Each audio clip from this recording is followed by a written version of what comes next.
publicly live on YouTube, so I'm going to record now. All right. Hello, everyone, and welcome to the Montana Book Festival's virtual events. I'm Lauren Korn, I'm the director of the Montana Book Festival, and I'm here to welcome Elizabeth Jonkel and the Montana Book Award, as well as all of the 2019 Montana Book Award authors. So with that, I'm just going to throw it over to Elizabeth. All right. Well, welcome, and thank you for joining me for the 2019 Montana Book Awards ceremony. My name is Elizabeth Jonkel, and I am the chair of the Montana Book Awards. This ceremony would normally have taken place at the beginning of the year as part of the Montana Library Association's annual conference, but due to circumstances we're all aware of, the Montana Festival of the Book has kindly offered us a venue for this event through their virtual festival. So thank you to the Montana Book Festival. Thank you for that. So first, a bit of background. The Montana Book Award came to existence in 2001 when the Friends of Montana or Missoula Public Library recognized that Montana is home to a large number of astounding writers.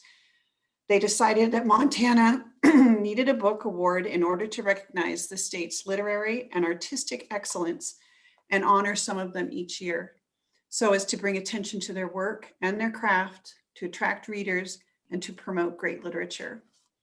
Every year since, for the last 19 years, the Montana Book Award has bestowed its annual award and honor awards in recognition of outstanding Montana publications.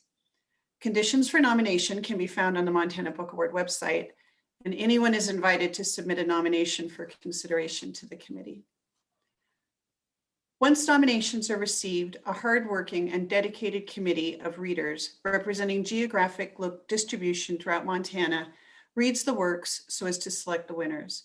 This year's committee members were Amanda Allpress of Missoula, Gloria Beam of Chester, Marge Doyle of Missoula, Della Dube of Helena, Hannah Munt of Bozeman, Mary Jo Powers of Whitefish, Kim Seamson of Glendive, Debbie Stewart of Great Falls, and Gavin Wolcher of Billings.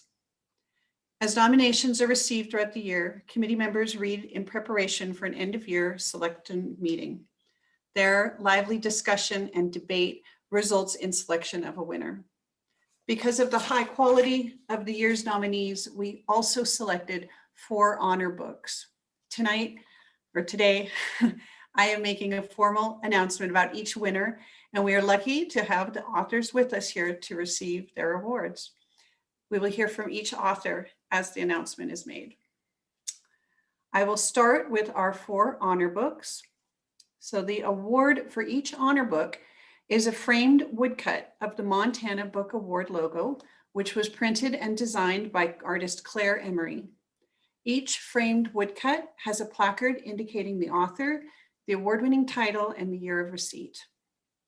So in no particular order, we will start with Grain by Grain, A Quest to Revive Ancient Wheat, Rural Jobs, and Healthy Food by Bob Quinn and Liz Carlisle and published by Island Press. Committee member Marge Doyle offered the following explanation as to why Grain by Grain was one of her top choices for the Montana Book Award. Each year in the Montana Book Awards, there are 1 or 2 titles that I label as life changers. In my opinion, Grain by Grain falls into this category.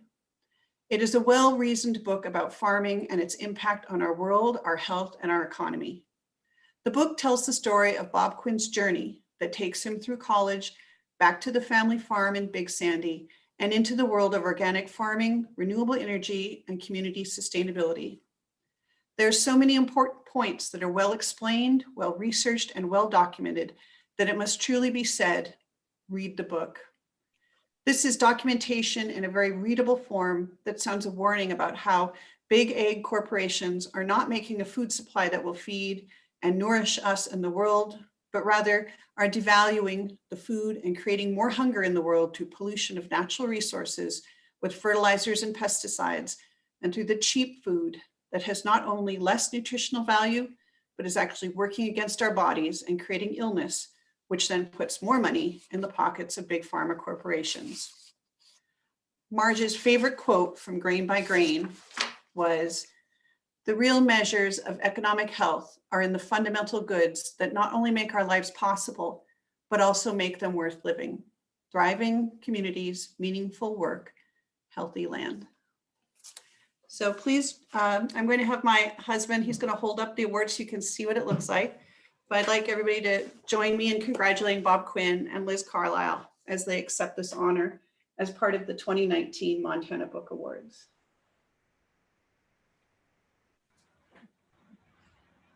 So now, Bob and Liz, if you have anything you'd like to say, you may.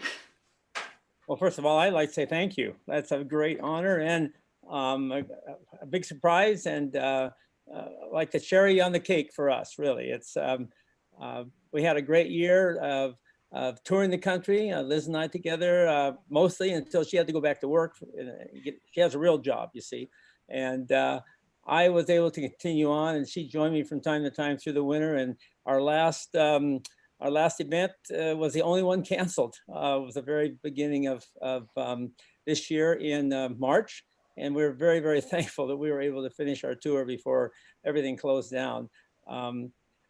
This was a dream really come true for me for many years of thinking and effort to try to write a book. I've never written a book before.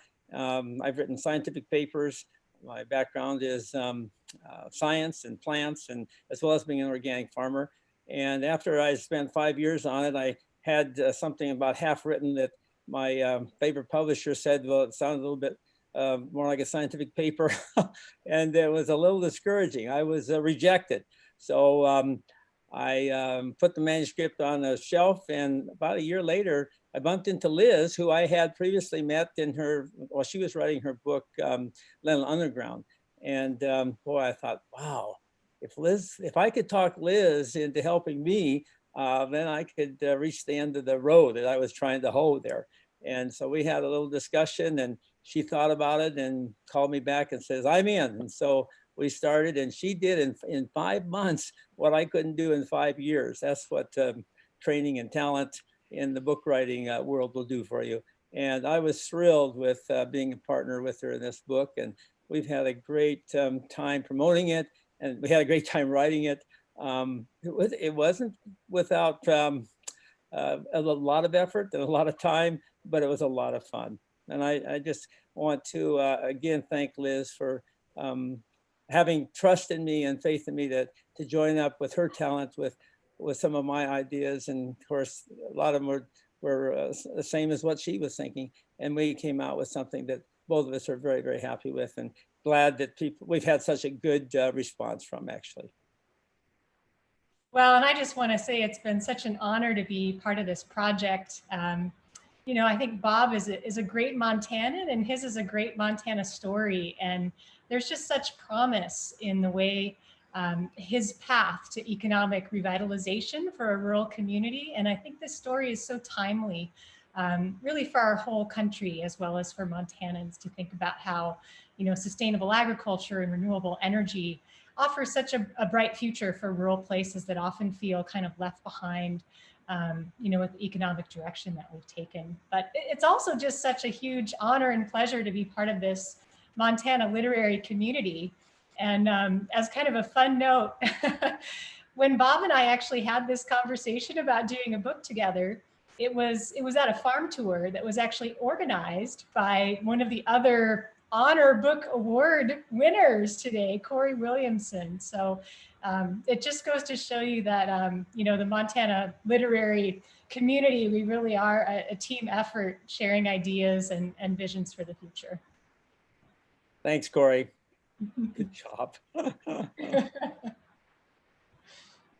We really appreciate all of the effort that you guys have put into this, and bringing such a great group together.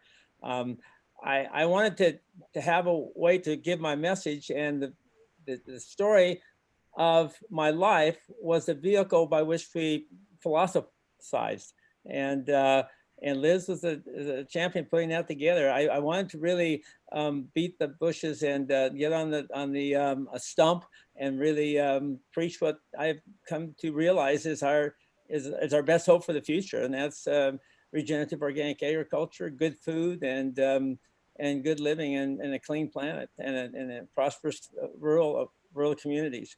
And yet I didn't feel I could just go out and just stump that without the background. And the background that Liz helped me put together was actually the life I've lived and the people I have met and the associations that I've become a part of. And so that's what we tried to do.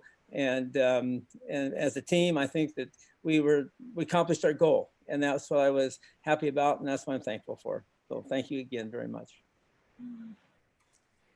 Well, because there were two co-authors, I have 2 woodcuts for each of you. Oh, great. I wonder how we're going to split that. You don't have to share. You don't have to share.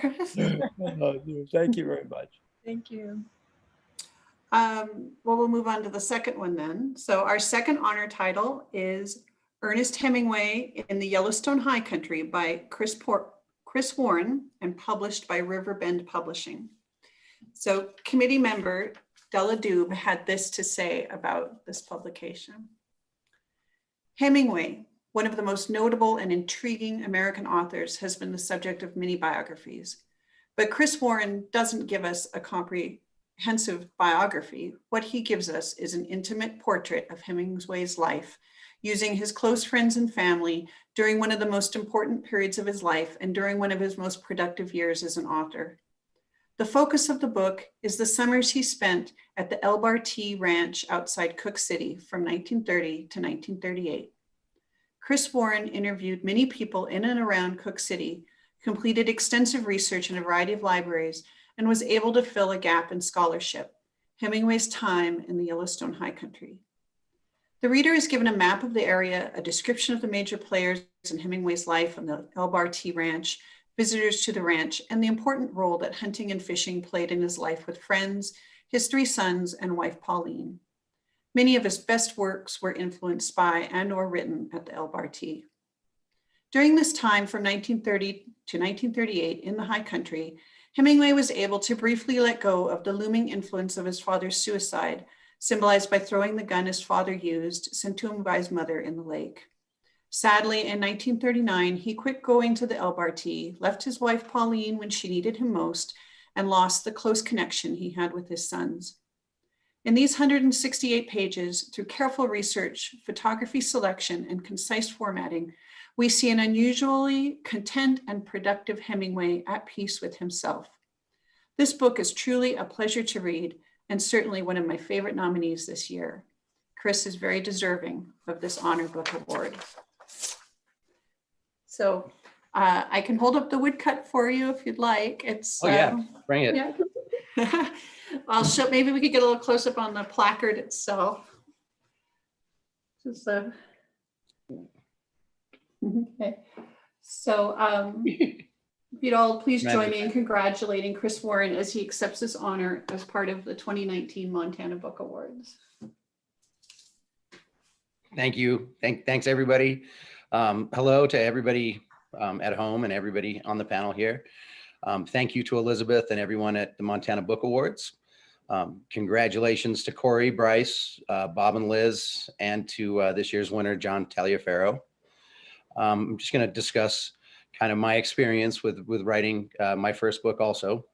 My dive into Hemingway's time in Yellowstone country started when an old friend from Red Lodge named Walkin' Tom Weaver stopped into my coffee shop in Cook City and gave me a copy of True at First Light, a nonfiction account of Hemingway's second trip to Africa. Tom had dog-eared a couple of pages where, a couple of pages where Cook City was mentioned. And since winters are notoriously long in Cook City, I decided to tug on this thread and having no idea where it would eventually lead me. First, there was a reading of the biographies and the books and the letters. Then there was the mining of local sources, histories of Cook City, his historic general store, the surrounding ranches. I interviewed a lot of elderly locals whose mothers and fathers had known Hemingway in the 30s. And next was separating rumor from fact and searching for a publisher when what I needed was an editor. But it wasn't long before I realized that I'd found a hole in Hemingway scholarship. The remoteness of the region outside Yellowstone's northeast entrance had kept the world of Hemingway scholarship at bay. And it was this remoteness that attracted Hemingway and also myself to this region in the first place. My book became as much about the place and its inhabitants as it was about Hemingway. Truth be told, I'd never been a big fan. While I was intrigued by the iceberg theory, wherein 1/8 of the story is kind of on the page and 7/8 lay below the surface for the reader to kind of find for themselves, I was always put off by the machismo and the bravado that I associated with Hemingway. As I read through all the work, though, I discovered a very different version of the pop culture caricature that I thought him to be. He was dressed as a girl until he was 7. He skipped college to volunteer as an ambulance driver in World War I, suffered 217 shrapnel wounds to his lower half. He chose lesbian lovers Gertrude Stein and Alice Toklas to be the godparents of his first child. And his father killed himself right before his first trip out west. He was a fierce anti-fascist and was about as far left politically as you could be in America without being arrested. In short, he was a lot more interesting and complicated than I thought. And by the end of this project, I'd become taken by his bravery, but not the type of bravery that you find on a battlefield or in a boxing ring, but the kind of bravery that drives an author to write truthfully about the most painful things in his or her life. After completing my first draft, I want to share of the Hemingway Society's Founders Fellowship and use the money to travel to the JFK Library in Boston and to the Firestone Library in Princeton to gather pictures. The fellowship had got me some attention from a couple of scholars, and they came out to visit me in Cook City and convinced me to share all this with the Hemingway Society. And the Society had their International Hemingway Conferences every 2 years. 2018 was scheduled for Paris, and then 2020 was scheduled for Cuba. But after the 2016 election, they scrapped their plans for Cuba and sent out an emergency call for site proposals.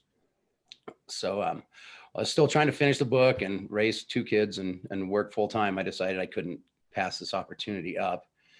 If I could lure an international Hemingway conference that had previously been held in places like Chicago and Paris and Madrid to Cook City, Montana, it would not only serve my community for years to come, it also provide priceless marketing for my first book. At the suggestion of the Society, I joined forces with the folks in Sheridan, Wyoming, submitted a 29-page proposal to bring the 2020 International Hemingway Conference to Wyoming and Montana. After raising money with a GoFundMe campaign, I headed to Paris to support the proposal and present a paper establishing Cook City as the setting of Hemingway's final published work. On the first morning of the conference, at an event in the middle section of the Eiffel Tower, I was pulled aside by Joe Flora, the president of the Hemingway Society, and told that the 2020 conference was coming to Montana. The tugging of that thread in a Cook City coffee shop had taken me on the adventure of a lifetime. I had met literary heroes such as Doug Peacock and Tom McGuane, as well as Patrick and Valerie Hemingway. I'd been introduced to the humanities-based communities of Livingston, Red Lodge, Billings, and Sheridan, traveled all around Montana and to New York and Key West and Paris to hobnob with the Hemingway Society. And this experience revealed the value of humanities to Montana communities and their visitors, and introduced me to the characters and organizations whose intellectual curiosity and generosity and hard work enrich the lives of Montanans every day. Even with the crushing disappointment of having the 2020 conference canceled due to COVID-19, I wouldn't change a thing about the experience. The conference has been rescheduled for July 2021, and hopefully this delay will provide an opportunity for the humanities communities of Montana and Wyoming to contribute. I would like to thank all the people that helped me along in this endeavor, and once again, thank the Montana Book Awards for this tremendous honor, and congratulate all the other winners. And thank you once again, everybody, and hopefully we'll see everybody in Cook City next summer. And do you reside here still in Cook City, Chris? Yeah, I've been going back and forth from Portland just because my kids have outgrown the school here. We only go up to 8th grade. But yeah, I've been here 27 years. Okay. So that's. Well, I'll try to use my library connections in Montana to get your award to Cook City. Yeah, I'll be through Missoula in, I don't know, end of October or something. Okay, well, we'll get it to you. We'll put Or it in you your can come see me. maps. Thank you, everybody, and congratulations. All right. And now we'll do The River Where You Forgot My Name by Corrie Williamson, published by Southern Illinois University Press. So committee member Gavin Woltier had this to say about Corrie's book of poetry. In a seamless blending of history and speculation, poet Corrie Williamson creates a landscape for the mind, populated with many wonders and ideas. With accessible language and vivid images, the poems in this collection resonate with the reader long after they've concluded their reading. As a recent transplant to Montana, these poems gave me a better understanding of some of the issues unique to Montana, both the good and the bad, and raised my cultural awareness of who we are as Montanans. So if I could get the award for Corrie, I'd like everybody to join me in congratulating her as she receives this award from the Montana Book Awards for 2019. Thank you. Those are so beautiful. I can't wait to have that in my hands. That is the nicest blurb. That's really lovely. And just, I'm really honored by that and by being among these incredible writers. And I'm so happy to see you all and interact with you this way. I am 5 months into what for me will be a 7.5-month wilderness writing residency. And most of the time I live in a tiny off-the-grid cabin along the wild and scenic portion of southwestern Oregon's Rogue River. And I have no Wi-Fi and I have no cell service and I'm 2 hours from town. And I know you guys are all totally exhausted by Zoom webinars, but this is my first one.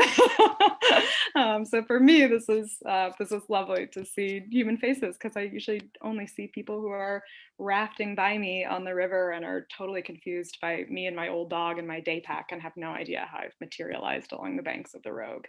And so I'm up here this weekend in my mother-in-law's basement at the moment in Portland, flicking light switches for the thrill of it and doing this with you all. And it's so delightful.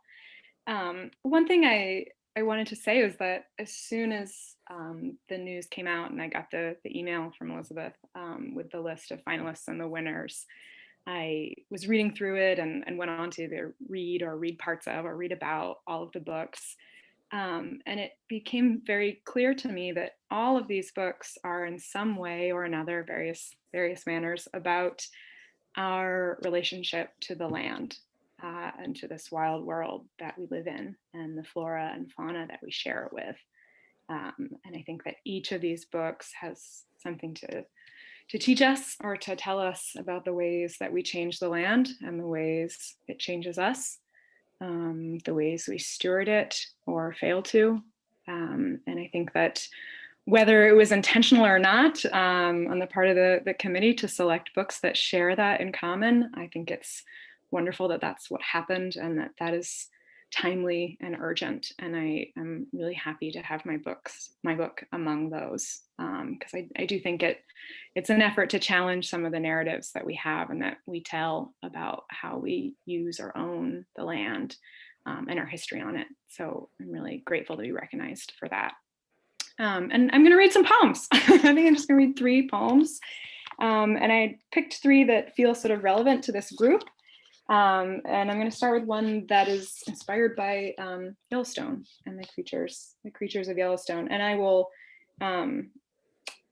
just sort of put in context a reference in this poem to something that didn't quite happen. But when I was writing this, Montana, well, I guess Idaho and Wyoming were planning to hunt grizzly bears in the Yellowstone ecosystem because in 2016, the Yellowstone grizzly lost its status as threatened and was viewed as recovered. And so management of the grizzly returned to the states. And Wyoming and Idaho had set a quota and were beginning to issue permits to hunt grizzlies.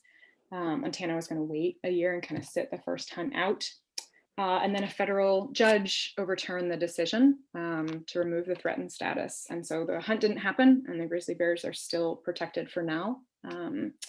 But when I was writing this, the hunt was planned and it was going to happen. And so the name of the poem is called The Pleasuring Ground, or This Week in Animal News. And the pleasuring ground is a reference to the charter language from Yellowstone, which set aside the park as a pleasuring ground for the benefit and enjoyment of the people. The poem has a long epigraph at the beginning too, just so you know. The pleasuring ground, or this week in animal news. The number of D suffixes used at the end of the call denotes the size of the threat. The more Ds, the bigger the threat. So if you hear the call chickadee, D, that means a smaller threat than if you hear chickadee, D, D, D. Of course, the threat level is from the perspective of a chickadee. In Rajasthan, a camel chews the head off its owner after standing tied all day in the sun. A gorilla is shot with its huge cartographic hand encircling a human child's forearm. A bison calf washes down the Madison, is stuffed shivering in the trunk of a tourist's sedan and euthanized when its herd does not accept its escape from loss. I find a note I've written myself. Albatross, 3 hinged wings, multiple mothers. Lovely, but I've forgotten where I was headed with it. The black-capped chickadee has one of the most advanced non-human language systems on Earth. Their song can say, I hop on the ground, or I fear from this branch, denote a threat in the air or from below, and summon their fellows to mob. In the original language of our nation's first park and its second chance wolves, the land we share is dubbed a pleasuring ground. This year, we will shoot grizzly bears for sport. The judge in the New York Times article condemning the de-endangerment of the wolverine calls the beast cryptic, old word for occult, for mysticism worthy of concealing, term for the wishes of the dead, the tomb where we bury alive the ebbing babble of the wild. The next poem I'm going to read is about farmers, and it's so great to be on here with my friends Liz and Bob.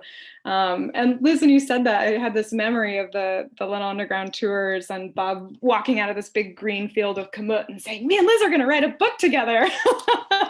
But I hadn't thought subsequently that of course that's sort of part of where that magic happened. So that is just fabulous. And I organized that, or was part of the group organizing that farm tour when I worked for a small nonprofit, but wonderful nonprofit here in Montana called Arrow. For several years, I was their outreach director. And as part of that job, I used to go and attend every year the Montana Farmers Union's Women's Conference. So not the Farmers Union's Conference, but the Farmers Union's Women's Conference, which was like women farmers and the wives of farmers. And it was always this like wonderful, weird mix of like, here's how to slaughter a goat, and like, here's how you organize your community through potlucks for social and political change, and here's how to arrange flowers, and here's how to felt wool, and like, maybe that's radical too, and I don't know. And it always amazed me, the kind of power and wisdom of these women. So this poem is inspired by that, and it's called At the Farmers Union's Women's Conference in Paradise, Montana. The herbalist has hair like a red horsetail, and I have had too little coffee to stomach some of the Gaia woo-woo, but I am trying to listen when she speaks about magpies nesting in the brambling hawthorn.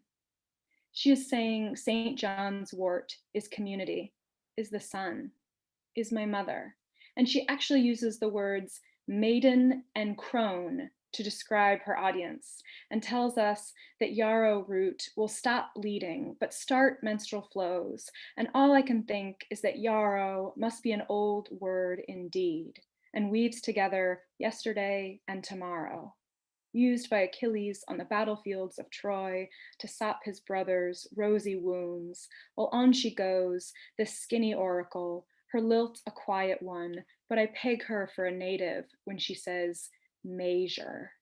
The long, open-mouthed, melodic may of the first syllable, catching me again as it did the first time I heard the lentil farmer use it to describe the wealth of dirt, and knew something in the tone had traveled from a white and green country of ice to live here like a castaway whose black ship sails a sea of grass, telling me how to measure the tincture, the root, the loess, while outside snow is falling on the earthly garden and my brain stumbles with white flowers and wanting to say, "Oh sisters, oh city keepers, yellow sparrows."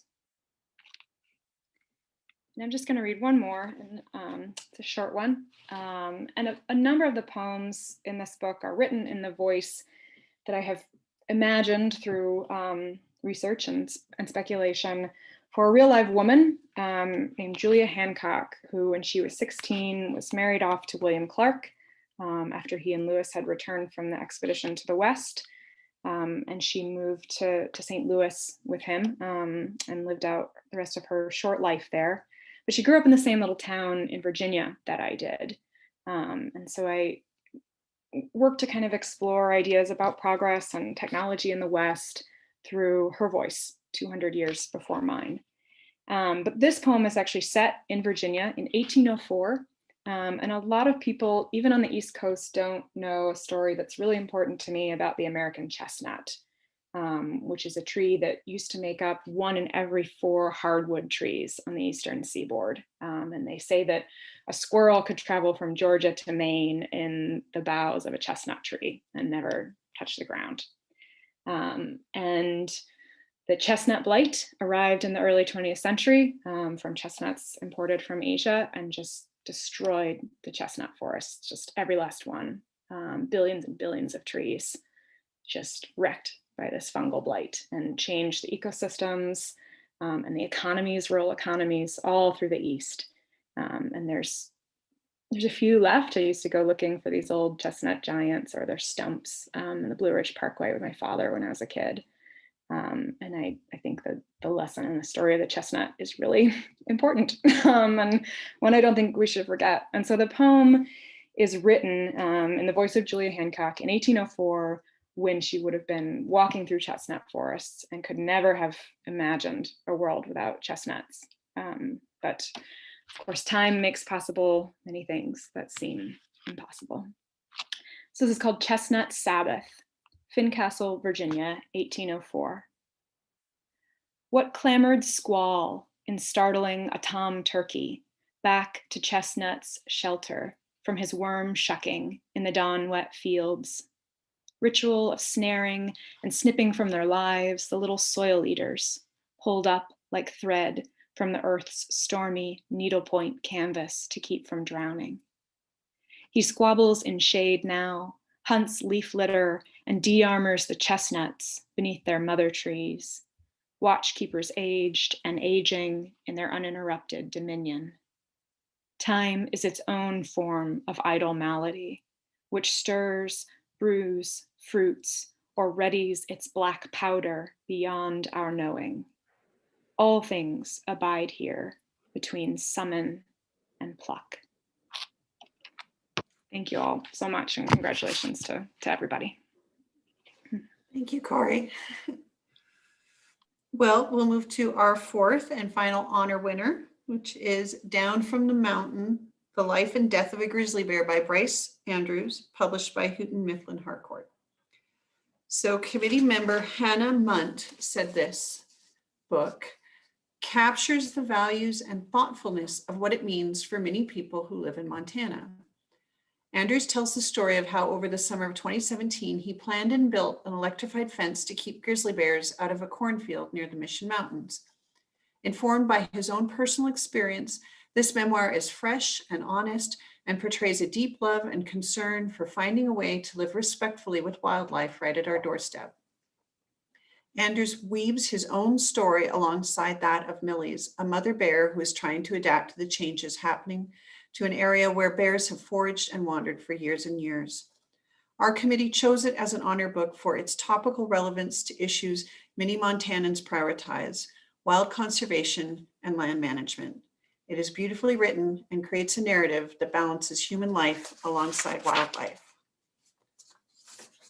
So here is your placard, Bryce. Hey, wonderful. So I'd like everybody to join me in congratulating Bryce as he accepts this honor as part of the 2019 Montana Book Awards. Well, thank you, everybody. This is an honor. This is a wonderful thing, and I would kind of echo what Corrie said. It's just really nice to be able to, see some people, because during the summer I am also not much of a literary man. I have a life of pieces like so many people do in Montana, and in the summer I'm really busy on our farm up here in the Jonkel Valley, and also doing field work along the lines of what led to Down from the Mountain. But I just wanted to say it was a really interesting experience that led to the book. I was working up in the Mission Valley for a nonprofit group called People and Carnivores, and gotten sort of dragged into this situation where I ended up with this amazing sort of front row seat to the ways in which the wild world and the domesticated world are colliding in the modern landscape. So what I wanted to do is just read a couple pages and then talk a little bit more about the book. And so since we're here in August, in the sort of hot season, I chose a little chunk that's sort of germane to this time of year. So in the Mission Valley, August raced ahead without me. Chokecherries ripened, blackening on limbs beside ditches, streams, and reservoirs, flourishing in the shelter belts of abandoned houses. Birds chattered in the leaves.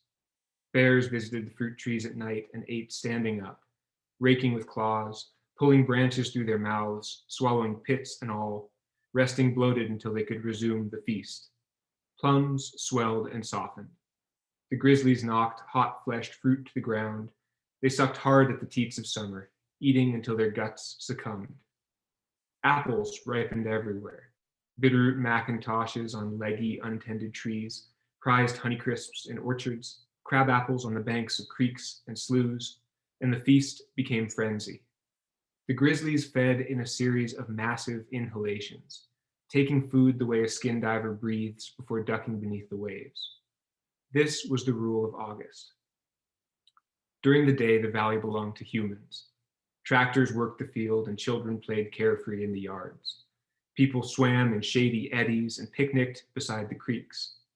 Life, even at the edge of the woods, went on as if ravenous creatures were not hiding among the trees. But at night, the bears came out.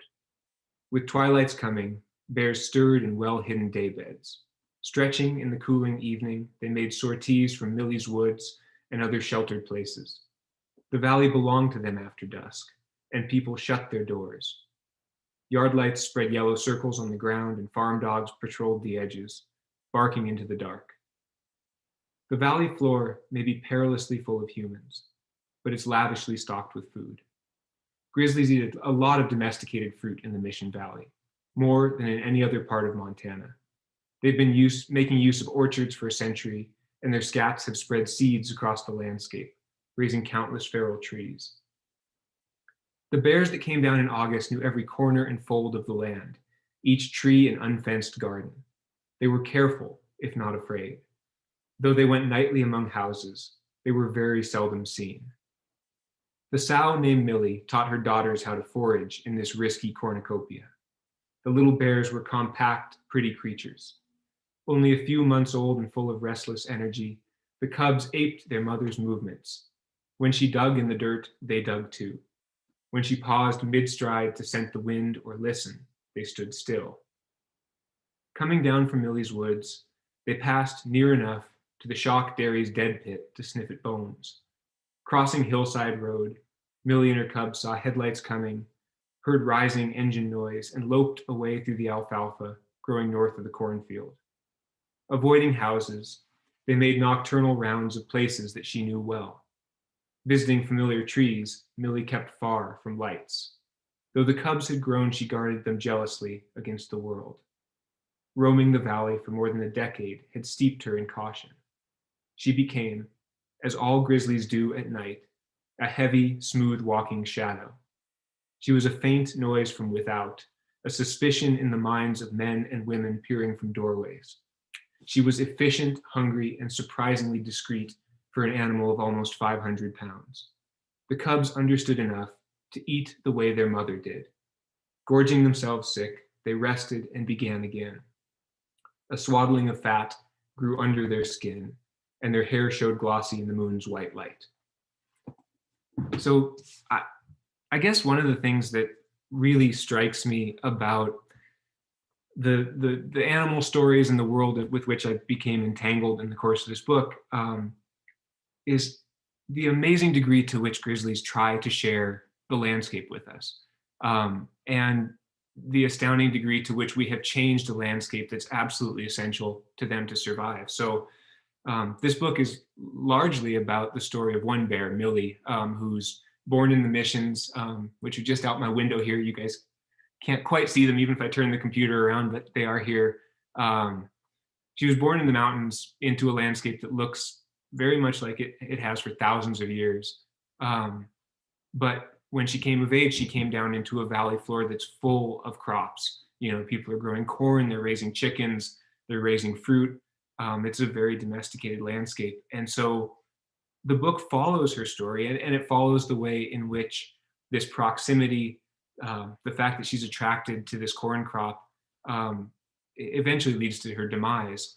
And I hope that that simple, clear story functions as a lens through which we can look at our modern landscape, and functions as a door that can open toward questions about what we're going to do here, and how we can and will share this place with the animals that make it whole. Because I'm here to tell you, I mean, there are two types of mountains. There are mountains that still have grizzlies in them, and there are ones that have lost them, and they feel substantially different when you move through them, which is something I do a lot just for fun and for work. So I wanted to write a book that told a simple story, but that opened onto larger questions about the way this landscape is changing as it becomes more crowded, as climate change changes the way that we can grow crops and what crops we can grow, and what the future looks like in a part of the world that so many people regard as sacred or even infinite, but which is in fact, you know, our daily lived reality as people who live in this region, and is anything but infinite, a place that's becoming more and more crowded as we go on. So anyway, I'm really glad to get a chance to talk with you all, and I'm so pleased and grateful that the committee chose to share my book with folks in this way. So thank you very much. Well, and I understand you also received an honor from the University of Montana this year too. Is your book not picked up as a freshman read? Is that something like that? That's true.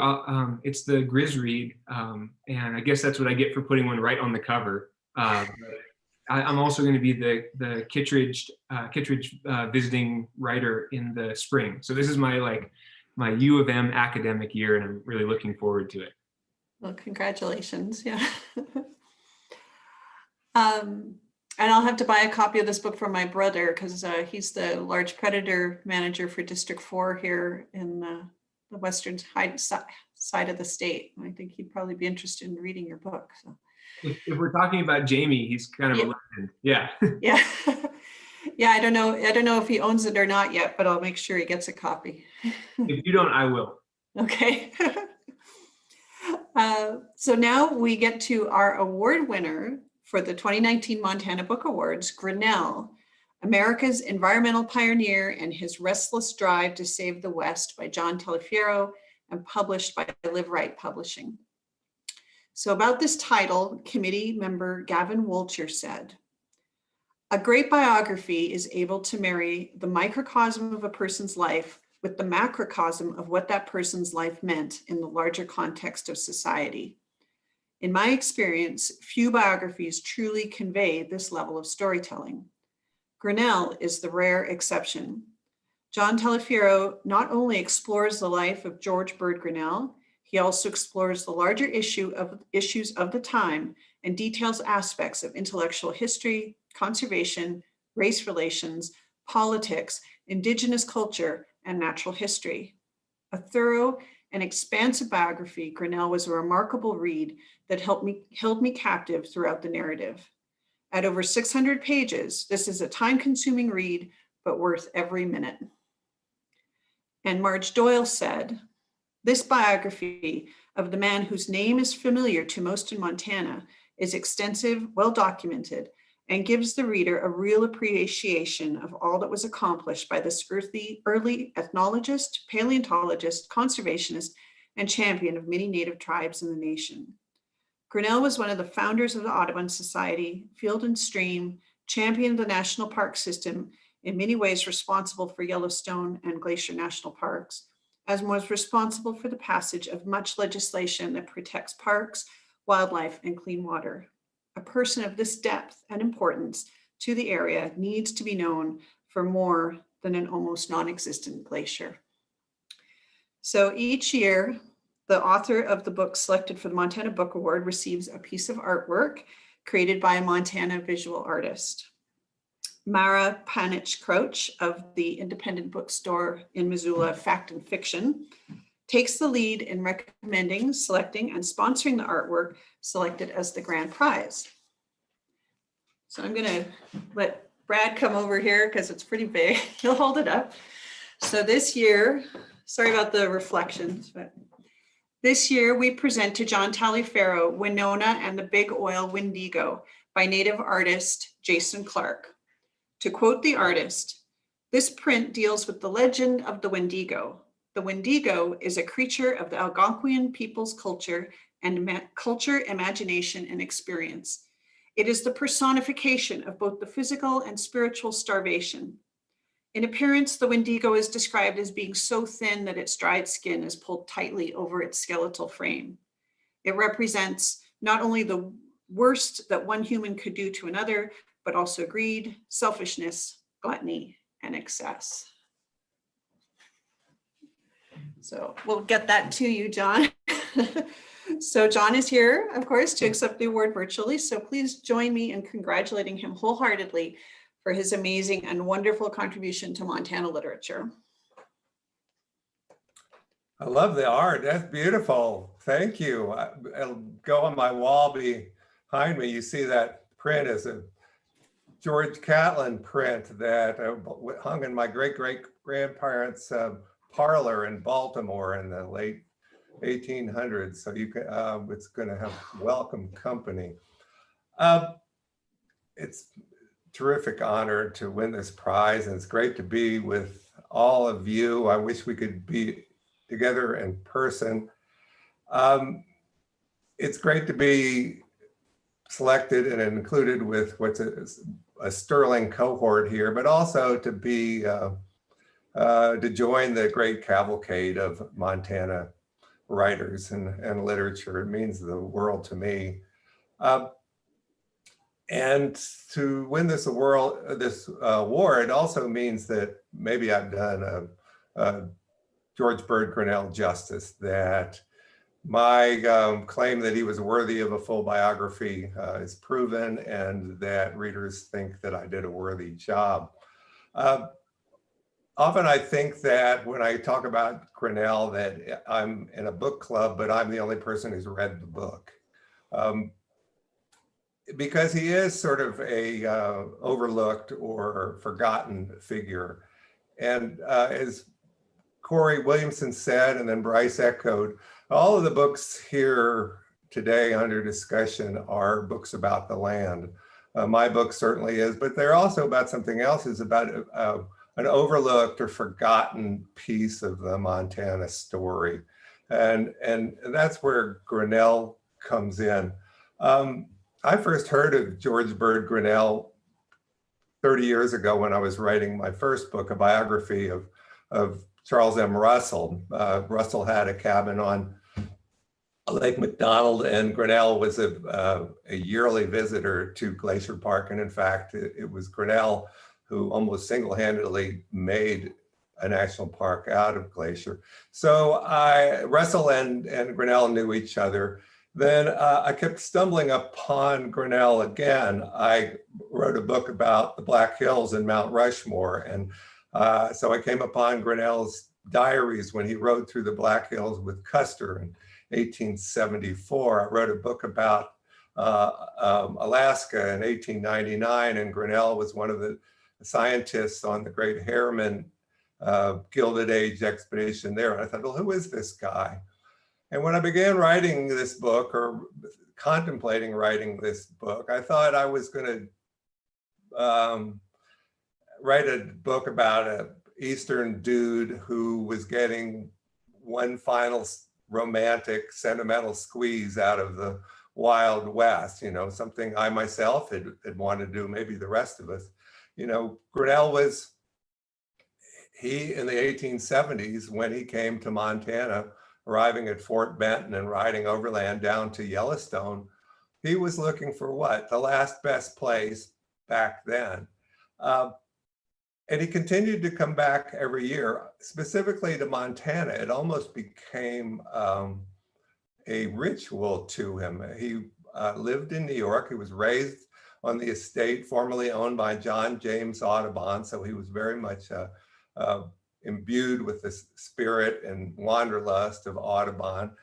And he came to Montana in 1874, as I said, and then he kept coming back for the next 50 years. And he immediately saw what was going on around him as he came across the West. And there was a sort of a cascade of evolution and extinction.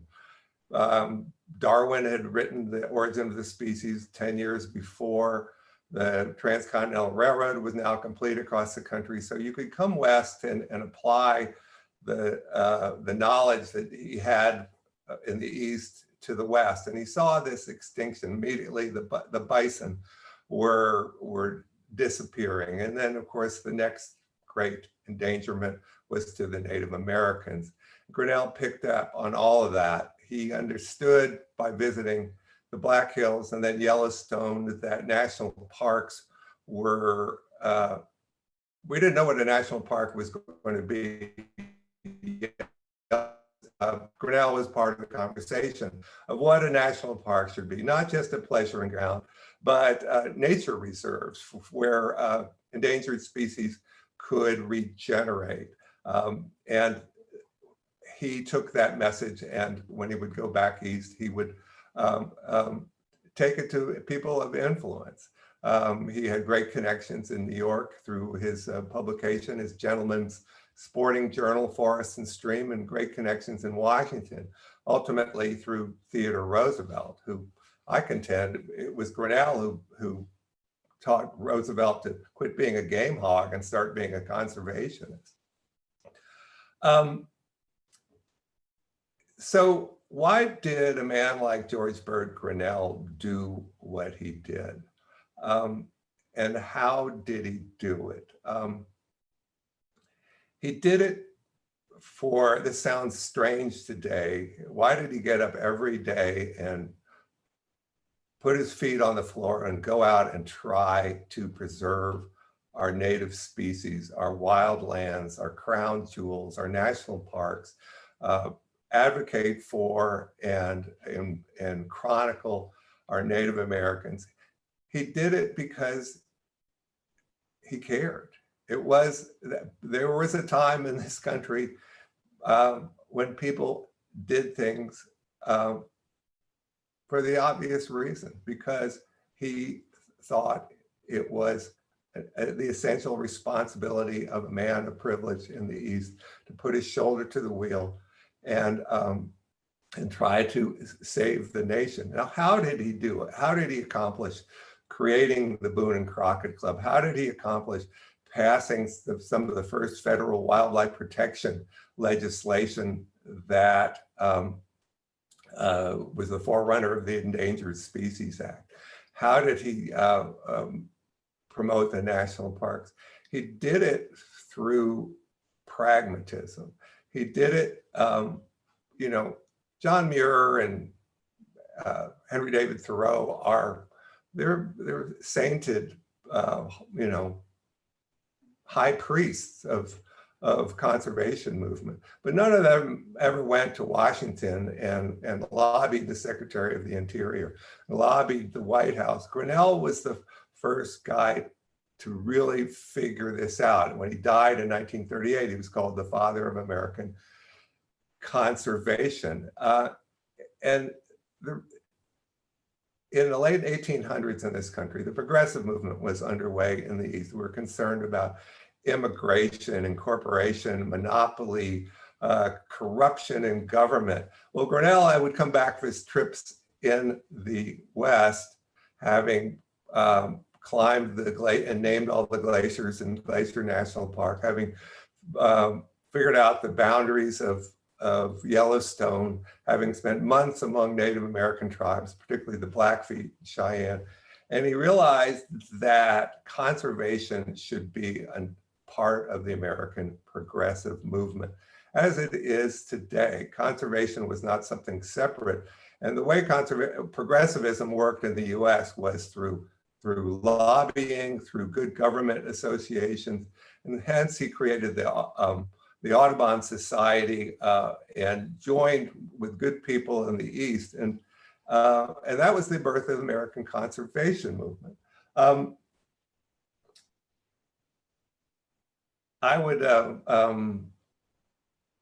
without taking too much time, I want to read one passage from my book that shows what, well, visionary Grinnell was.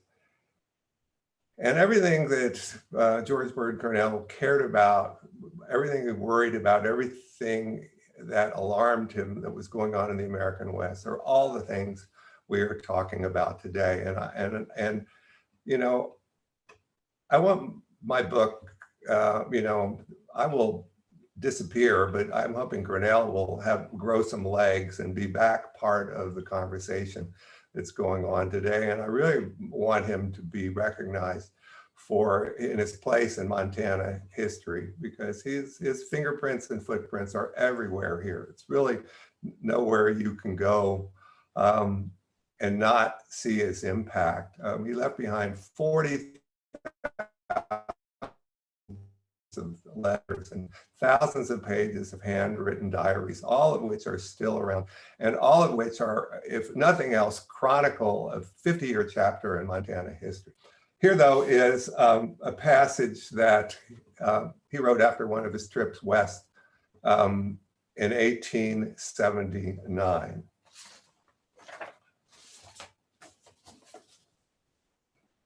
As I look back on the past 10 years and see what changes have taken place in these glorious mountains since I first knew them, I can form some idea of the transformations which time to come will work in the appearance of the country, its fauna and its flora. The enormous mineral wealth contained in the rock-ribbed hills will be every year more fully developed. Towns will spring up and flourish, and the pure, thin air of the mountains will be blackened and polluted by the smoke vomited from the chimneys of 1,000 smelting furnaces. The game, once so plentiful, will have disappeared with the Indian. Railroads will climb the steep sides of the mountains and wind through the narrow passes, carrying huge loads of provisions to the mining towns. And returning trains will be freighted with ore just dug from the bowels of the earth. The valleys will be filled with fattening cattle, as profitable to the owners as the mines to theirs. Arable land will be taken up and cultivated, and finally the mountains will be stripped of their timbers and will become simply bald and rocky hills. The day when all this shall have taken place is distant, no doubt, and will not be seen by the present generation, but it will come. He wrote that in 1879. I would suggest that in 2020, we all need to get to know George Bird Grinnell a little better, and I'm glad to have had the chance to do that. And I thank the Montana Library Association, the Book Awards, for giving me the opportunity to toot his horn a little more loudly. And congratulations to everyone else. I sure hope to meet all of you sometime. I've known Bryce from when he was a little cub, but we'll get around to seeing again soon. Well, I want to thank everybody for getting together today. I think that one of the biggest miracles was that everybody was able to find a time that would work and that we could do this virtually, even though it would have been so much more of a pleasure to have done this in person. I mean, there's just you can't replace, you know, human contact with digital meetings like this, but I think it's just amazing that we were all able to come together today, and I'm so grateful to the Montana Book Festival for giving us a venue and for hosting this for the Montana Book Award Committee. So I should just say that despite COVID-19, the committee is moving ahead, and they are like receiving materials, and they're working to select next year's award winner. So we're still on schedule for that. So there should be another award announcement in spring of 2021. So I thank you all for agreeing to come and do this today. I think it was really special, and I hope that the Montana Book Festival finds that it's something that their attendees really appreciated as well. On behalf of the Montana Book Festival, I can say yes, 100%. Everyone is going to appreciate this this event and this video. Having been able to be your audience today, I so appreciate the work that you have all done on behalf of Montana. And thank you again. The readings and the conversations and the descriptions, all really wonderful. We're so happy to host you today. To those of you who are going to be watching this video and are watching it right now, you can buy all of these wonderful books at factandfictionbooks.com. Fact and Fiction is our festival bookseller this year. And for those of you who would like to sport your Montana Book Festival support and love, you can buy merchandise online at montanabookfestival.com. With that, again, I thank Elizabeth and all of these authors. Congratulations on these awards. You're so appreciated, and thank you for joining us.